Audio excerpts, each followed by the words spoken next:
স্বাগত। আজকে আমি রান্না করব লাউয়ের খোসা বাটা। তার জন্য লাউয়ের খোসাগুলো দেখো এইভাবে কেটে রেখেছি। কেটে ভালো করে ধুয়ে নিয়েছি। আর নিয়েছি কাঁচা লঙ্কা আর কিছুটা রসুন।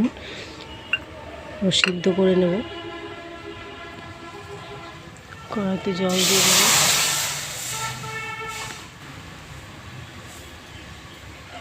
দিয়ে লাউয়ের খোসাগুলো দিয়ে দেব। আর দেবো রসুন লঙ্কা।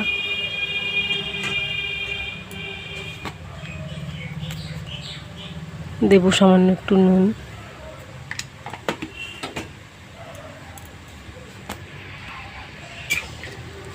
কিছুক্ষণ সিদ্ধ করে নেব। এবার আমি ঢেকে দেব।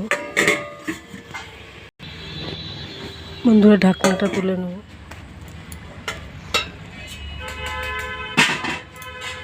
এখন একদম সিদ্ধ হয়ে গেছে। এবার আমি মিক্সারে পেস্ট করে নেব। চাইলে শিলেও বেটে নিতে পারেন। এবার নামিয়ে নেব। বন্ধুরা, লাউয়ের খোসাটা আমি পেস্ট করে নিয়েছি। আর নিয়েছি একটা পেঁয়াজ কুচি, ছোটো সাইজের একটা পেঁয়াজ কুচি করে নিয়েছি। আর কড়াইতে তেল দিয়ে দেবো।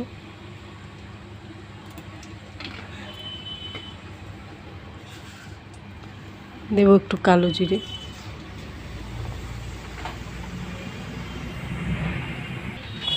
পেঁয়াজ কুচিটা দিয়ে দেবো।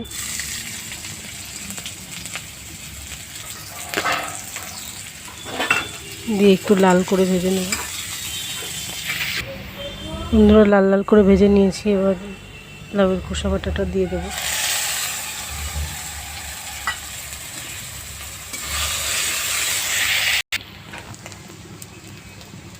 বন্ধুরা, সামান্য একটু নুন দেব, যেহেতু আমি সিদ্ধের সময় একটু সামান্য নুন দিয়েছিলাম,